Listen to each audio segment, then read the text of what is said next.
So Dungeon Girl finally comes to a close with this week's episode. Even though it's had its ups and downs, its own issues, I am really going to miss Dungeon Girl, Danmachi. It's been quite an enjoyable ride. I mean, from start to finish. I mean, I know this series has been cliche, and it's not something that normally I think majority of us would like, but I felt like it came down to the execution and how it was done is the reason why so many of us, I think, really like this series.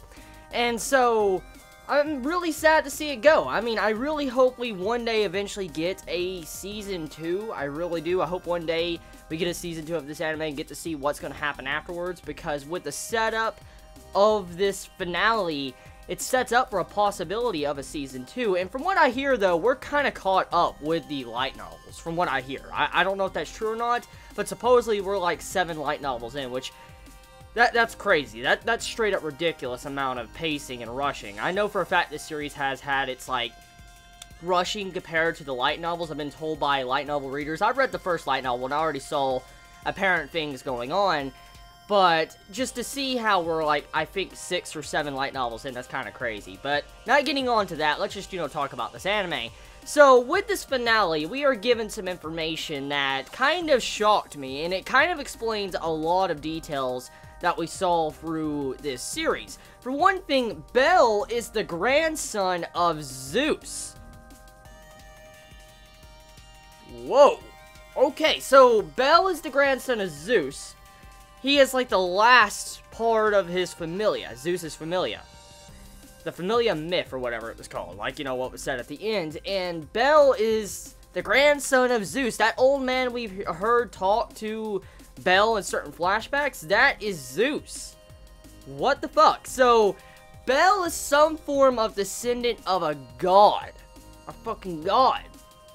And now this kind of explains some certain things going on here. It explains a lot of details we have seen throughout the series. For instance, for one thing, how Bell is so damn overpowered. I mean, he is the MC, and of course when it comes to MCs, they have to be overpowered, and that's exactly what type of series this is. The MC has to, slowly get more powerful, eventually where he becomes too OP and he fucking wrecks everything. That's kind of what type of character Bell is, but now to see that he is the grandson of Zeus, it makes a lot of sense. It really does. It makes a lot of sense of how he's leveling up fast, to his special abilities that, like, Hestia has never seen and stuff like that. It makes me question a couple of things, though. Does Hestia know about Bell's origin? I'm really curious about that. Like, does Hestia know that Bell is the grandson of Zeus? Because I don't think that was ever cold cut. Like, I don't know. So, I wonder if Hestia knows about it or if she has some form of hints towards it, because I really am curious if she does. Because it would explain their entire relationship, and it also kind of makes it more, I guess, concrete that Hestia and Bell would get together at the end of the series. Because if you think about it, Hestia is a goddess. Bell is, I guess you could consider him a god as well. And so, a goddess and a god, that right there, I guess that's completely fine for them to, to get together if you think about it. Since, Hestia is a goddess, he's the grandson of a god, Zeus. The god Zeus, so makes a lot of sense. Here's the thing, though. One thing I have to say with this final conclusion, I did notice a couple of things that were rather off about this episode, and I do want to mention them before I do my overall over-review of this series. There was some certain things in this episode that felt like it was rather rushed to its conclusion for this finale. When it came to, like, our blacksmith with his determination to use his magic weapon, there was a lot of different details in this episode that felt like it was rather rushed and not given a proper explanation. And as I've already said earlier on in this review, it's already been stated that this, anime has been rushed. I don't know how rushed because I haven't read the entire source material, but I've been told it's slightly rushed.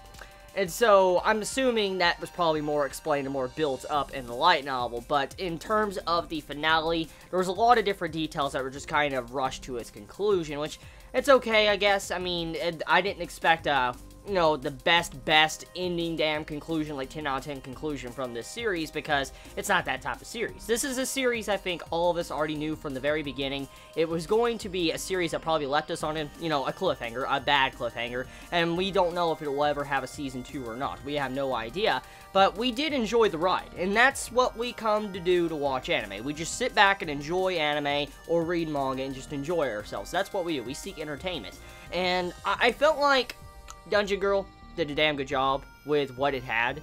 I mean, like I said, there's issues, there's good things about it, there's multiple things, but every anime series has its issues and great things about it, and so nothing is perfect.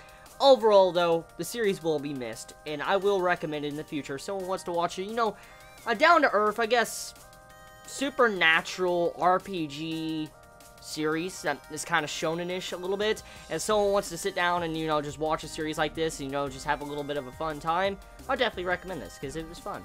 So tell me your thoughts in the comments below. How do you feel about this cliffhanger? How'd you feel about that floor boss that everybody sat back and defeated in this episode? I mean, tell me your thoughts in the comments below. I love you all so much. You have a wonderful day or night wherever you live. Please be safe. Chibi out.